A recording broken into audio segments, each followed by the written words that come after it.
Alhamdulillah hamdan katsiran tayyiban mubarakan fi kama yuhibbu rabbuna wa yarda. Wa asyhadu an la ilaha illallah wahdahu la syarika lah. Wa asyhadu anna Muhammadan 'abduhu wa rasuluh. Sallallahu alaihi wa ala alihi wa ashabihi wa man tabi'ahum bi ihsanin ila yaumiddin. Amma ba'du.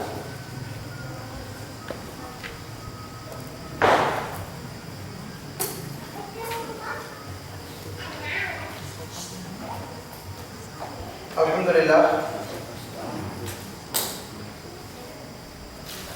ma'asyiral ikhwah wal akhwat fi din rahimakumullah.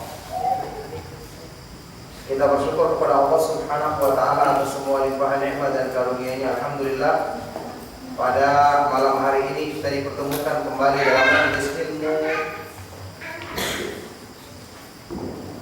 dalam pengajian kita melanjutkan pembahasan kitab Sahih Muslim, tulisan Al-Imam Muslim Ibnul Hajjaj Al-Qushayri An-Naisaburi rahimahullahu ta'ala.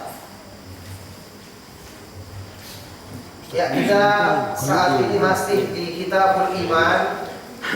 Kita akan melangkah ke bab yang baru dari kitab Sahih Muslim ini,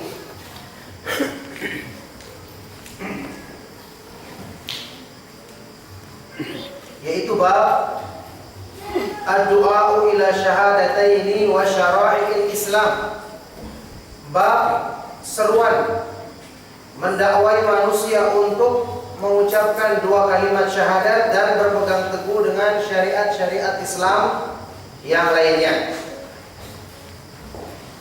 Ini bab yang dicantumkan oleh Imam An-Nawawi rahimahullah ta'ala. Sudah kita ketahui Imam Muslim tidak mencantumkan bab-bab dalam kitab Sahih Muslim, tapi yang mencantumkannya adalah Imam An-Nawawi, yang kemudian ketika buku ini dicetak sekaligus dicantumkan bab-bab yang telah dituliskan oleh Imam An-Nawawi tersebut rahimahullahu jami'.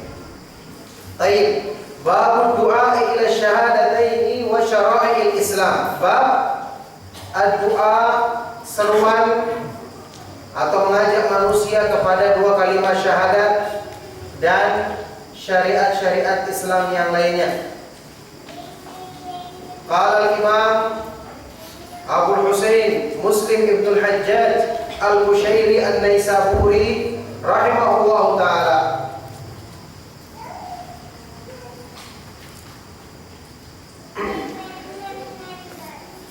Haddatsana Abu Bakr ibn Abi Syaibah wa Abu Qurayb wa Ishaq bin Ibrahim jami'an an Waqi'. Qala Abu Bakr haddatsana Waqi' an Zakaria ibn Ishaq qala haddatsani Yahya ibn Abdullah ibn Sayfi an Abi Ma'bad an Ibn Abbas radhiyallahu ta'ala anhuma an Mu'adz ibn Jabal qala Abu Bakr wa rubbama qala Waqi' an Ibn Abbas anna Mu'adz ibn Jabal radhiyallahu ta'ala anhum qala ba'athani Rasulullah sallallahu alaihi wasallam faqala innaka ta'ti qauman min ahli al-kitab fad'uuhum ila syahadati an la ilaha illallah wa anni rasulullah fa inhum ata'u lidzalik fa'alimhum anna Allah aftarada alaihim khamsa salawatin fi kulli yawmin wa laylah fa inhum ata'u lidzalik fa'alimhum anna Allah aftarada alaihim sadaqatan tu'khadhu min aghniyaihim faturaddu fi fuqara'ihim fa inhum ata'u lidzalik fa iyyaka wa qara'ima amwalihim wattaqi da'watal mazlum fa innahu laysa bainaha wa bainallahi hijab. Nah, Imam Muslim meriwayatkan hadis ini, hadis yang pertama yang berisi kisah tentang diutusnya sahabat yang mulia Mu'adz bin Jabal radhiyallahu ta'ala anhu ke Yaman oleh Rasulullah sallallahu alaihi wasallam untuk mengajak penduduknya masuk Islam. mengucapkan 2 kalimat syahadat, kemudian berpegang dengan perkara-perkara Islam lainnya. Sekarang kita akan bahas ringkas tentang sanadnya. Imam Muslim meriwayatkan hadis ini dari 3 gurunya. Seperti biasa, beliau membawakan hadis yang pertama adalah hadis yang menjadi sandaran dalam riwayat ini. Ya, di sini beliau membawakan dari 3 gurunya dan semua guru yang sangat terpercaya. Abu Bakar ibnu Abi Syaibah, sudah kita bahas kemarin, yang punya kitab Musannaf yang terkenal. Abu Quraib, Muhammad ibnu Ala ibnu Quraib, juga seorang ahli hadis yang terkenal, yang terpercaya. Berikutnya Ishaq ibnu Ibrahim ibnu Makhlad al-Hanbali, yang terkenal dengan Ishaq ibnu Rahuyah, imam besar yang dipuji oleh para ulama bahwasanya ya, negeri Khorasan tidak melahirkan lagi orang yang seperti beliau, imam besar yang banyak mempengaruhi juga kepribadian Imam Al-Bukhari. Sudah kita ketahui di antara sebab Imam Bukhari menulis kitab Sahih Bukhari, 3 sebab yang disebutkan oleh para ulama. Salah satu di antaranya adalah karena mengikuti anjuran dari gurunya ini, Ishaq ibnu Rahuyah Al-Hanbali.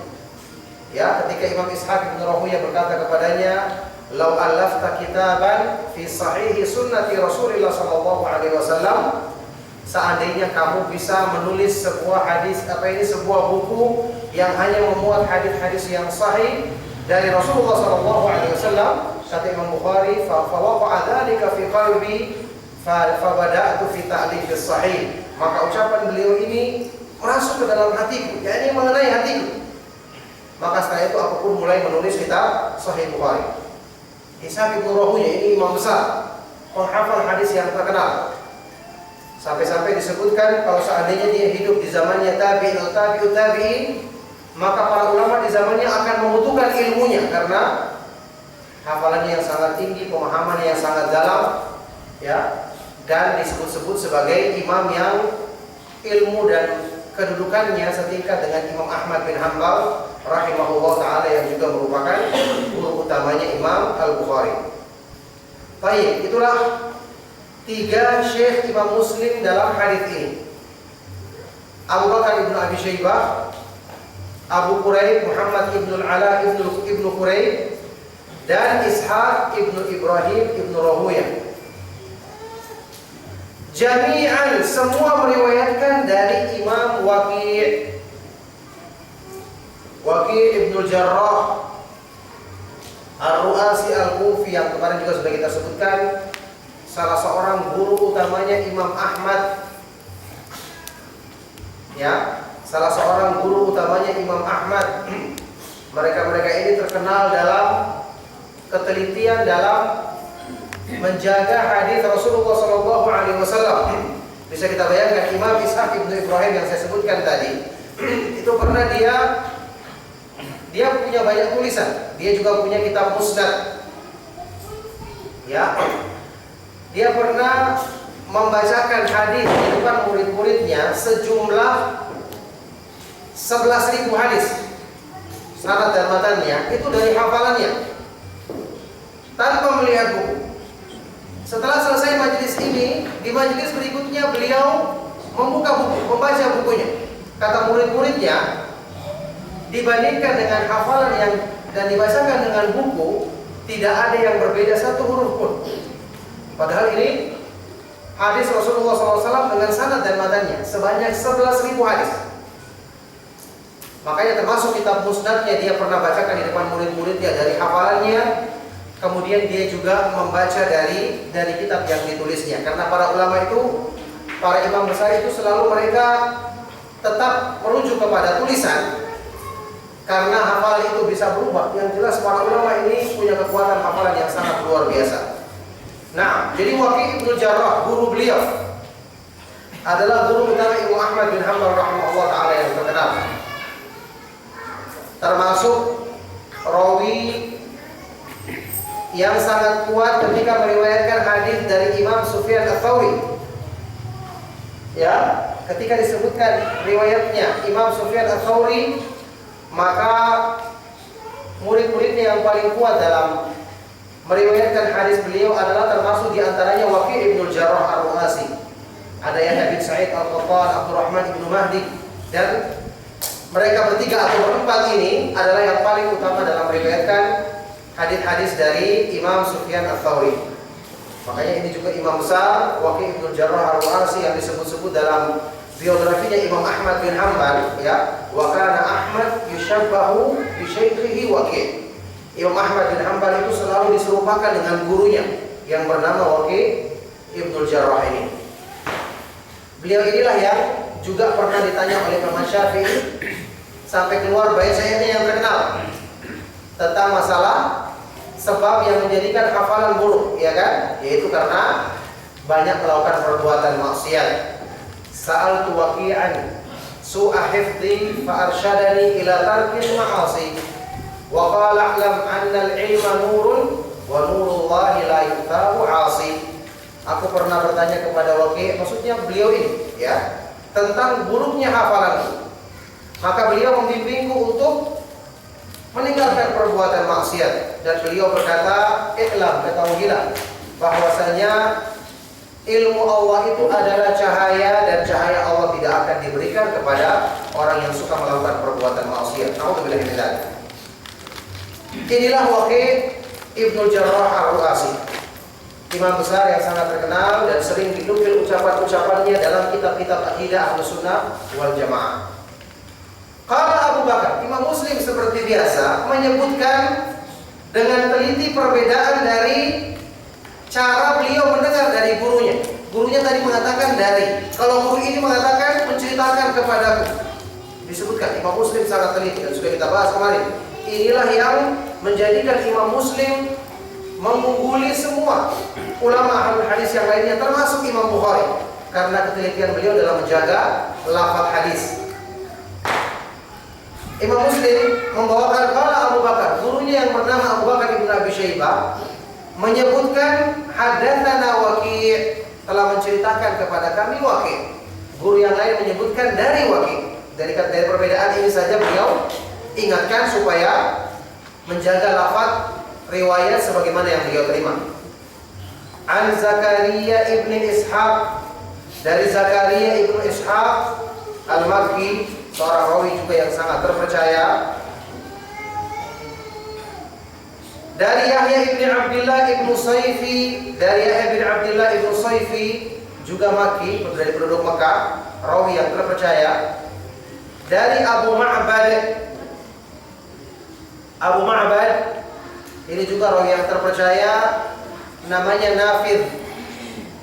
Dia adalah salah satu dari maulanya Ibnu Abbas. Maulanya Ibnu Abbas. Ya. Seperti beberapa ulama tabi'in lainnya nanti disebut maula Ibnu Abbas, kayak Ikrimah maula Ibnu Abbas. Ya, kemudian sahabat yang lain seperti yang terkenal Nafi' maula Ibnu Umar. Sudah kita pernah bahas. Maula ini kalau disebut maula, kita mungkin terjemahkan dengan bebas bekas budak. Tapi sebenarnya kata-kata maula dalam bahasa Arab itu bukan cuma artinya bekas budak. Orang yang masuk Islam pun lewat tangan seseorang dikatakan maulanya. Karena jasa Islam lebih besar dibandingkan jasa dimerdekakan dari perbudakan. Contohnya Imam Bukhari, karena dia masuk Islam, nenek moyangnya masuk Islam lewat seorang gubernur Islam yang jadi pemimpin di wilayah Bukhara saat itu, yang namanya Al-Yamanul Ju'fi. Maka Imam Bukhari pun disebutkan dalam nasabnya, ya, Ibnu Bardizbah Al-Ju'fi maulahum. Disebutkan dia Ju'fi maulahum karena dia nenek moyangnya dulu masuk Islam lewat, ya, dengan dakwah atau seruan dari gubernurnya Bukhara yang ditugaskan di wilayah tersebut yang bernama Al-Jawan Al-Ju'fi. Coba untuk perhatikan, dengan sebab masuk Islamnya kakeknya ini, kemudian lahirlah seorang imam besar yang merupakan gunung dalam ilmu hadis.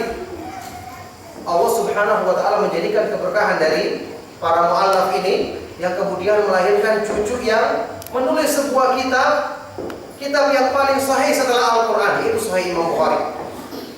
Makanya disebut dia maula. Nah, maula ini bisa jadi diperdekakan dari perbudakan, atau yang tadi dia diajak dimasukkan Islam melalui orang tersebut, atau ada juga maula yang lain, yaitu dua kabilah yang saling bersepakat bersumpah untuk saling membantu, yang diistilahkan dengan wala'ul hilf, ya.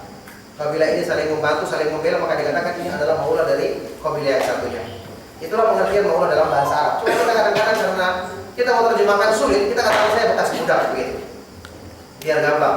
Karena bahasa Indonesia terlalu sempit, ya. Gimana kalau bahasa Melayu? Ya juga sama paling kurang lebih. Aku bahasa maula. Maulana. Oke, barusan dari. Kita Maulana. Ya, Maulana itu dalam bahasa Arab, maula itu kalimat yang mengandung arti dua. Bisa dia bawahan, bisa atasan. Maula itu bisa pemimpin di atas, bisa orang yang di bawah.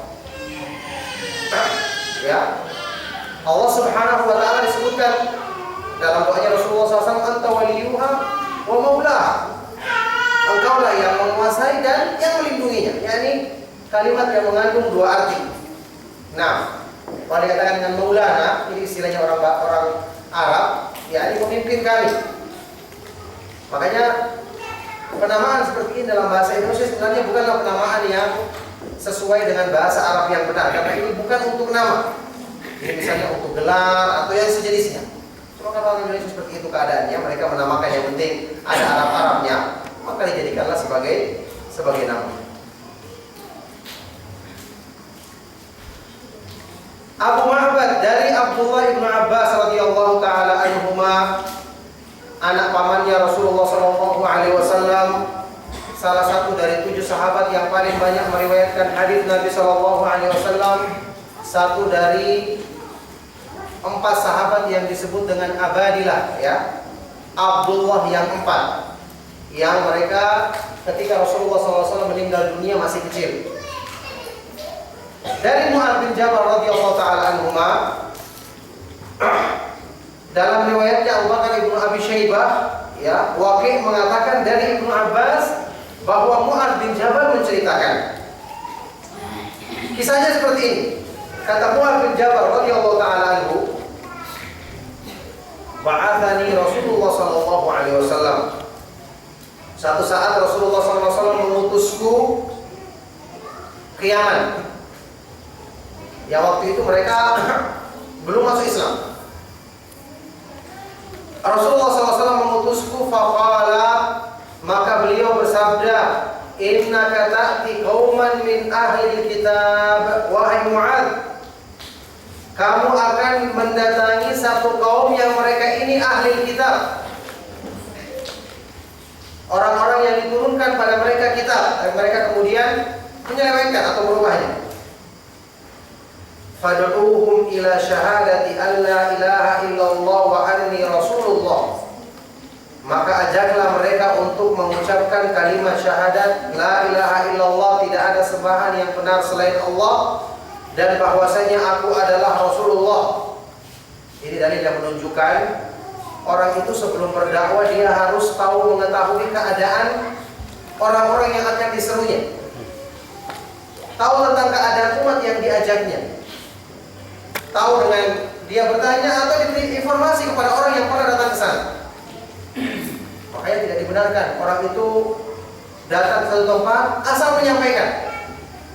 Dia harus bertanya supaya dia tahu situasi, kira-kira orang-orang di sini apa hal-hal yang tidak disukainya, agar dia lebih berhati-hati ketika mengucapkan hal tersebut.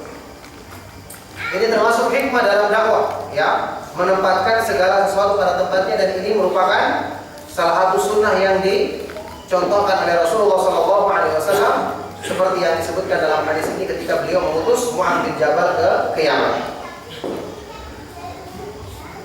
Ajaklah mereka kepada mengucapkan 2 kalimat, yakni masuk Islam harus dengan mengucapkan 2 kalimat syahadat dulu pertamanya.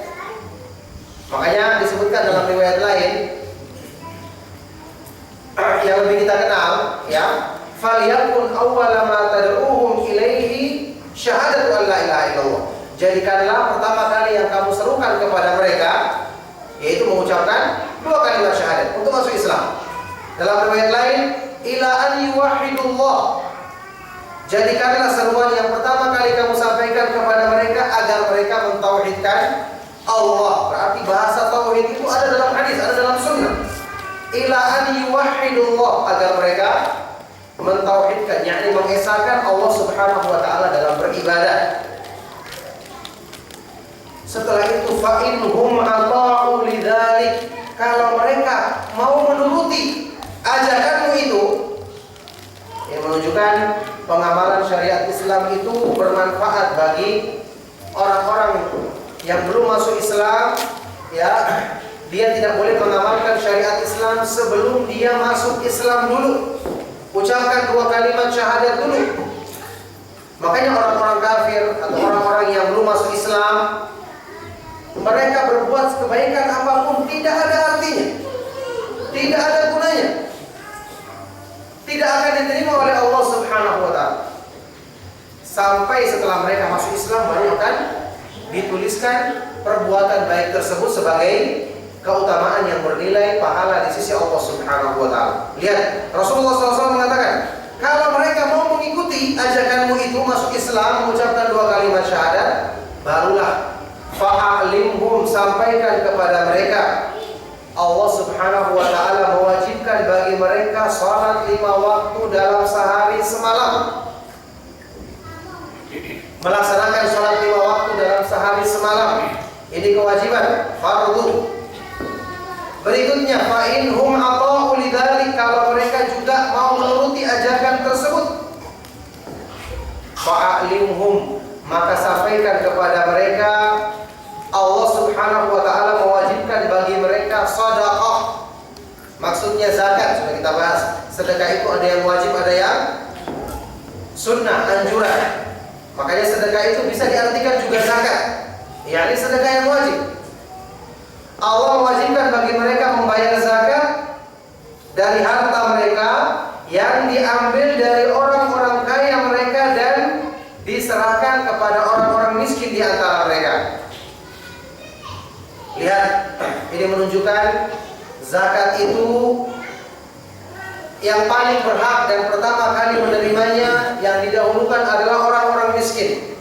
Meskipun ada 8 golongan yang disebutkan dalam Al-Quran, tapi yang pertama kali dan harus diutamakan adalah orang-orang miskin. Adalah orang-orang miskin. Dan ini juga menunjukkan bahwa orang yang kaya tidak berhak untuk menerima zakat. Kemudian ada sebagian dari para ulama mengambil istinbat dari hadis ini. Ini saya pernah isyaratkan juga, disebutkan oleh sebagian dari para masyayikh kita,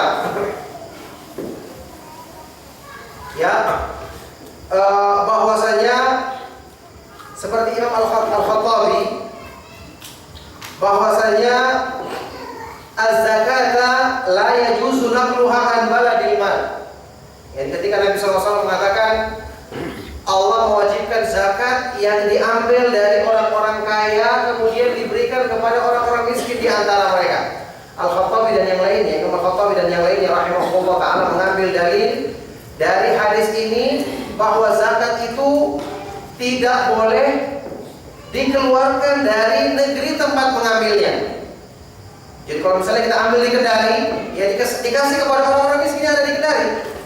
Tidak boleh kita kasih orang miskin yang ada di Irian, orang miskin yang ada di tempat-tempat yang lain. Ini istilahnya Imam Khattabi. Dari mana dia mengambilnya? Dari hadis tadi. Diambil dari orang-orang yang kaya di antara mereka dan diserahkan kepada orang-orang miskin di antara mereka. Sebagian para ulama mengatakan apa pertimbangannya? Karena orang-orang kaya ini setiap hari dilihat oleh orang-orang miskin, kecukupannya, kehidupannya. Maka masa ketika diambil zakatnya diserahkan kepada orang luar, orang miskin ini akhirnya tidak mendapatkan bagian. Padahal dia tiap hari melihat orang kaya tersebut bergelimang dalam kecukupan. Ini salah satu pendapat dan seginya juga kuat. Meskipun pendapat ini ya tidak disetujui oleh Al-Imam An-Nawawi. Beliau mengatakan dalam syarah Sahih Muslim, wa hadza istidlalun laisa bidzahir. Ini pengambilan dalil yang tidak jelas bagi beliau, ya, karena beliau mengatakan orang-orang miskin di antara mereka ini bukan kembali kepada penduduk negeri tersebut, tapi orang-orang miskin di kalangan kaum muslimin. Ala kulli hal, ini adalah merupakan perselisihan di kalangan para ulama. Ya, tentu saja kalau seandainya kita tinggal di satu daerah, maka yang terbaik adalah zakat tersebut kita serahkan kepada orang-orang miskin yang ada di sekitar kita, yang terdekat dari diri kita dulu. Karena mereka yang setiap hari kita bertemu dengannya dan melihat kecukupan hidup kita, kita serahkan kepada mereka dulu yang utama. Meskipun tidak kita katakan terlarang seandainya zakat tersebut diserahkan kepada yang lain, orang lain, ya, selama orang tersebut benar-benar membutuhkannya, atau mungkin kita di daerah kita sulit, tidak kenal orang-orang yang benar-benar miskin yang berhak menerima zakat, kita serahkan kepada orang lain untuk mewakili kita agar bisa diserahkan kepada yang benar-benar berhak menerimanya. Cuman ini masalah zakat, Anda ingatkan berkali-kali, kita perlu hati-hati. Masalah penyerahannya. Ingat, zakat itu tidak boleh digunakan untuk pembangunan masjid. Zakat harta tidak boleh. Tidak boleh juga dijadikan, misalnya ada sekolah yatim untuk membangun sekolahnya. Tidak boleh, harus sampai kepada orang-orang miskinnya. Setelah itu dia menggunakan uang tersebut untuk membangun, terserah dia. Harus sampai kepada tangan mereka masing-masing. Ini banyak sekali penyalahgunaan zakat yang saat ini dilakukan oleh manusia. Dalam arti ini zakat harta, sama seperti zakat fitr di akhir bulan Ramadan, juga yang diserahkan dalam bentuk uang. Sudah kita ketahui ini adalah kesalahan, karena zakat itu harus dalam bentuk makanan pokok yang dimakan sehari-hari, zakat fitr. Jadi banyak hal-hal yang perlu diluruskan di kalangan manusia tentang hal-hal yang berhubungan dengan zakat ini. Inilah yang diterangkan oleh para ulama mengenai makna lafaz dalam hadis ini diambil dari orang-orang kaya di kalangan mereka dan diserahkan kepada yang miskin dalam dua pendapat tadi. Fa inhum ata'u lidzalik, kalau mereka mentaatimu dalam hal ini, fa iyyaka wa qara'ima amwalihim, hati-hati kamu jangan mengambil harta mereka yang paling mulia. Mengambil zakat dari orang yang wajib membayar zakat, tidak kita jadikan yang diambil itu yang paling terbaik dari hartanya. Sama dengan yang menyerahkan zakat, tidak boleh juga dia menyerahkan yang paling buruk dari hartanya. Jadi apa yang diambil? Yang di tengah-tengah. Tidak yang paling berharga bagi mereka, tidak juga yang paling buruk mereka tidak butuhkan lagi. Harta yang di tengah-tengah. Ini tentu zakat, misalnya zakat hewan ternak, atau zakat pertanian misalnya, dan yang sejenisnya. Kita ambil yang di tengah-tengah, dan ini tentu saja diserahkan kepada hakim atau pemerintah muslim yang menugaskan petugas tertentu dalam hal memungut hal-hal yang dibayarkan sebagai zakat oleh orang-orang yang wajib untuk mengeluarkannya. Fa iyyaka wa qara'ima amwalihim wattaqi da'watal mazlum. Kemudian takutlah kamu, waspadalah kamu dengan doanya orang yang terzalimi, orang yang teraniaya, yang dilanggar haknya. Kenapa? Karena sesungguhnya tidak ada halangan antara doanya orang yang terzalimi dengan Allah Subhanahu wa taala. Maksudnya sangat dekat dengan pengabulan dari Allah Subhanahu wa taala. Nah, ini hadis yang dibawakan oleh Imam Muslim yang menunjukkan kepada kita apa yang sesuai dengan bab ini, mengajak manusia kepada syahadat, baru berpegang teguh kepada syariat Islam yang lainnya. Sama seperti hadis yang sebelumnya. Kenapa di sini tidak disebutkan masalah haji, tidak disebutkan pula masalah puasa? Kata para ulama, ya, di antara jawabannya adalah karena di saat itu belum turun kewajiban tentang hal-hal tersebut. Maka Rasulullah SAW tentu menyampaikan yang sudah ada saja kewajibannya pada saat itu. Kemudian ada juga yang menyebutkan bahwa ini disebutkan dalam riwayat lain seperti yang sudah kita lewati kemarin pembahasan di bab-bab yang sebelumnya. Nah, barakallahu fikum, itulah hadis yang dibawakan oleh Imam Muslim sebagai hadis yang utama dalam bab ini. Selanjutnya,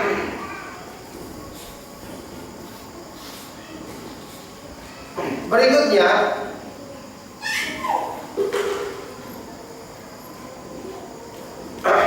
Imam Muslim membawakan dengan sanadnya yang berikutnya. Qala haddatsana Ibnu Abi Umar. Qala haddatsana Bishr ibnu Sari. Qala haddatsana Zakaria ibnu Ishaq. Wa haddatsana Abd ibn Humayd. Qala akhbarana Abu Asim an Zakaria ibn Ishaq an Yahya ibn Abdullah ibn Sayfi an Abi Ma'bad an Ibn Abbas radhiyallahu ta'ala anhuma anna an-nabiy sallallahu alaihi wasallam ba'atha Mu'adhan ila al-Yaman faqala innaka sata'ti qauman bimithli hadithi Waqi'. Imam Muslim membawakan sanad berikutnya yang di situ ada tambahan ya bahwa Rasulullah sallallahu alaihi wasallam mengutus Mu'adh ke negeri Yaman. Ke negeri Yaman. Jadi ada tambahan diutusnya ke negeri Yaman. Di sini rawinya adalah pertama Ibnu Abi Umar, yaitu Muhammad Ibnu Yahya Ibnu Abi Umar, seorang yang cukup terpercaya dalam meriwayatkan hadis Nabi SAW, meskipun Imam Abu Hatim mengatakan ada sedikit kelalaian padanya. Tapi jelas riwayat-riwayat ini saling mendukung ya. Kemudian Bishr ibnu Sari Al-Basri, ya, seorang yang sangat terpercaya dan kuat hafalannya. Zakaria ibnu Ishaq sudah lewat tadi. Kemudian Abd ibn Humayd, ini imam yang punya kitab-kitab hadis seperti Al-Muntakhab dan yang lainnya. Thiqah dan hafidh, penghafal hadis yang terkenal. Abu Asim An-Nabi sudah kita lewati juga kemarin. Dhahhak bin Makhlad yang kemarin saya ceritakan biografinya, beliau dilatih untuk belajar ilmu hadis oleh bapaknya dengan diajak melakukan perjalanan di padang pasir, disuruh pegang batu, 2 buah batu di tangannya, disuruh jalan jauh, kalau sudah capek disuruh buang 1 batunya biar ringan, kemudian capek lagi disuruh buang yang kedua batunya. Setelah itu diangkat oleh bapaknya untuk melakukan perjalanan mencari dan mempelajari sunnah Rasulullah SAW. Dari Zakaria ibnu Ishaq, Yahya ibnu Abdullah ibnu Sayfi, Abu Ma'bad sama dengan sanad yang sebelumnya, tapi di situ ada tambahan bahwa Nabi mengutus Mu'adh ke negeri Yaman. Imam Muslim membawakannya untuk menyebutkan lafaz tambahan ini dan juga kelemahan yang ada pada sebagian rawi yang tertutupi dengan riwayat yang pertama. Baik, berikutnya. Sanad berikutnya, wa hadatsana Umayyah bin Bistam Al-Aishi. Qala hadatsana Yazid ibn Zurayd. Qala hadatsana Rawh ibn Qasim.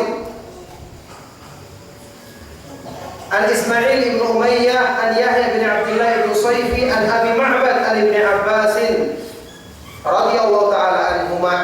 Berikutnya yang dibawakan dari Imam Muslim adalah riwayat dari Umayyah ibn Bistam Al-Aishi, ini rawi yang saduq, yang jujur. Yazid ibn Zurayd, imam yang thiqah dan terpercaya, disebut sebagai Imam Ahmad memujinya dengan Rai'anatul Basrah, ya, kesenangannya, kebanggaannya orang Basrah. Tidak ada yang serupa dengannya di Basrah dalam masalah kuatnya dalam meriwayatkan hadis Rasulullah SAW. Yang sangat besar, Yazid ibn Zurayd Al-Basri, Abu Muawiyah Al-Basri. Rawh ibn Qasim, thiqatun hafidh, terpercaya dan sangat kuat hafalannya. Ismail ibn Umayyah juga seperti itu, thiqatun thabt. Yahya ibn Abdullah ibn Sayfi, Abu Ma'bad dari Nafi' maula Ibn Abbas. Hadis dibawakan oleh Imam Muslim dengan ada lafaz tambahan, anna Rasulullah sallallahu alaihi wasallam lamma ba'atha Mu'adhan ila al-Yaman, bahwa Rasulullah sallallahu alaihi wasallam ketika mengutus Mu'adh bin Jabal ke negeri Yaman, qala lahu, Rasulullah sallallahu alaihi wasallam bersabda kepadanya, innaka taqdamu ala qaumin ahli kitab. Kamu akan mendatangi satu kaum ahli kitab. Falyakun awwala ma tad'uhum ilaihi ibadatullahi azza wa jalla. Maka jadikanlah yang pertama kali kamu serukan kepada mereka ibadatullah, untuk beribadah kepada Allah semata-mata. Atau perhatikan lafaz ini saling menafsirkan. Kadang-kadang disebut dengan tauhid, ucapkan 2 kalimat syahadat, beribadah kepada Allah semata-mata, menunjukkan inilah makna tauhid yang sesungguhnya. Inilah makna mentauhidkan atau mengesahkan Allah dalam beribadah yang sesungguhnya. Fa idza arafullah fa akhbirhum anna Allah farada 'alaihim 5 shalawatin fi yaumihim wa lailatihim. Kalau mereka telah mengenal Allah, mentauhidkannya, sampaikan kepada mereka bahwa Allah mewajibkan bagi mereka salat 5 waktu sehari semalam. Fa idza fa'alu, kalau mereka sudah lakukan salat, fa akhbirhum anna Allah qad farada 'alaihim zakatan tu'khadhu min amwalihim faturaddu 'ala fuqara'ihim. Kalau mereka lakukan sholat, maka beritakan kepada mereka bahwa Allah mewajibkan bagi mereka zakat, harta yang diambil dari orang-orang yang kaya di antara mereka dan diserahkan kepada orang-orang yang miskin. Fa idahum ata'u biha fakhudh minhum wa tawaqqi kara'ima amwalihim. Kalau mereka sudah mentaati perintah ini, ambillah zakat dari mereka, tapi jauhilah, jangan mengambil harta mereka yang paling berharga. Di sini ada tambahan sedikit, dan juga dengan riwayat ini semakin memperkuat riwayat yang sebelumnya. Maka dengan ini kita mengetahui Imam Muslim membawakan dalam bab ini ada 3 sanad, ya.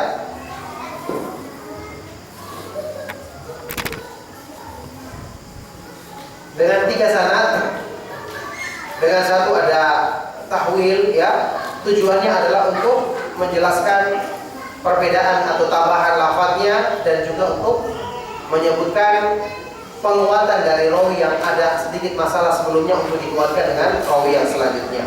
Barakallahu fikum. Dan sini kita mengetahui dan kita bisa mengambil faedah dari hadis yang sangat bermanfaat ini tentang perintah untuk mengajak manusia ke jalan Allah harus dimulai dengan mereka masuk Islam dulu, mengucapkan 2 kalimat syahadat, baru diajak kepada perkara-perkara yang lainnya. Makanya saya pernah jelaskan, para ulama semua sepakat mengatakan bahwa orang yang tidak mengucapkan 2 kalimat syahadat padahal dia mampu, maka dia tidak dikatakan berislam.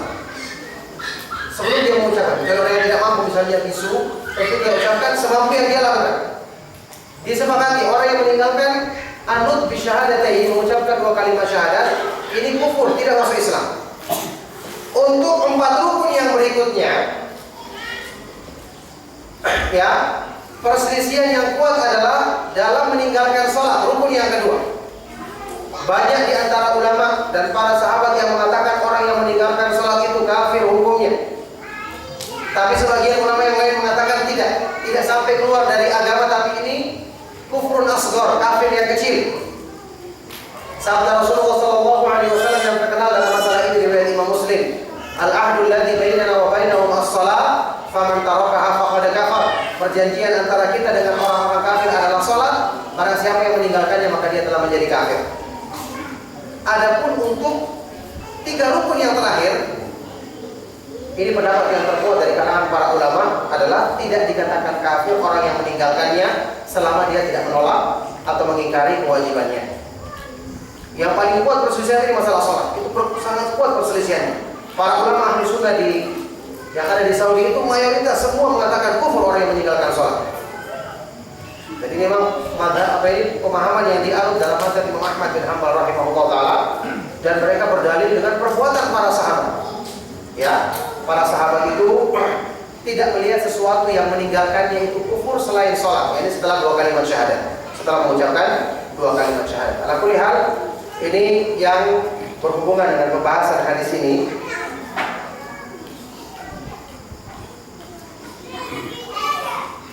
Semoga apa yang kita kaji dalam kesempatan di malam hari ini bermanfaat bagi kita semua dan bisa kita ambil pelajaran berharga darinya untuk kebaikan agama kita. Demikianlah, kita cukupkan. Mohon maaf jika ada yang salah dan kurang. Sallallahu wasallam wa baraka ala nabiyina Muhammad wa ala alihi wa sahbihi wa man tabi'ahum bi ihsan ila yaumiddin wa akhiru da'wana alhamdulillahi rabbil alamin.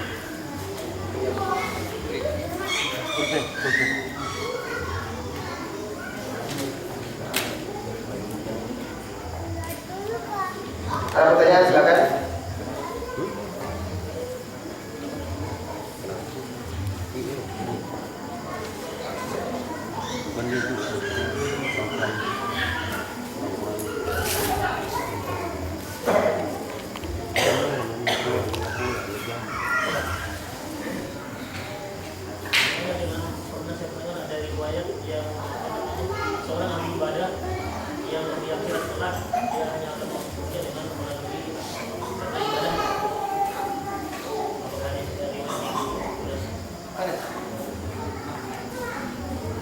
Ada hadis Rasulullah SAW riwayat Imam Muslim yang mengatakan ma minkum min ahad apa ini la yanju ahadun minkum bi amalihi, tidak ada seorang pun yang selamat dari neraka masuk surga dengan amalnya. Itu hadis sahih dari Muslim. Sampai kata sahabat, wala anta ya Rasulullah, apakah tidak kamu juga wahai Rasulullah? Maka beliau mengatakan wala ana, begitu pula saya. Akan tetapi Allah Subhanahu wa taala meliputiku dengan rahmat dan karunia-Nya. Jadi amal itu adalah sebab, tapi sebab itu yang menentukan akhirnya adalah Allah Subhanahu wa taala. Kalau dikatakan amal itu sebagai tukar untuk menukar surga, tidak benar. Karena orang beramal juga adalah dengan taufik dari Allah Subhanahu wa taala. Jadi amal itu disebut sebagai dalam Al-Qur'an misalnya jazaa'an bima kanu ya'malun, surga itu balasan dari amal yang mereka lakukan. Itu maksudnya sebab. Dengan sebab beramal Allah meridhai hamba tersebut. Tapi tidak mesti kalau amalnya tidak ikhlas, amalnya kemudian dia tidak merendahkan diri di hadapan Allah, maka tentu ini tidak menjadi kemestian dia akan masuk surga setelah itu. Nah, yang patut silakan makannya dimakan. Anak-anak bagi yang peserta dulu.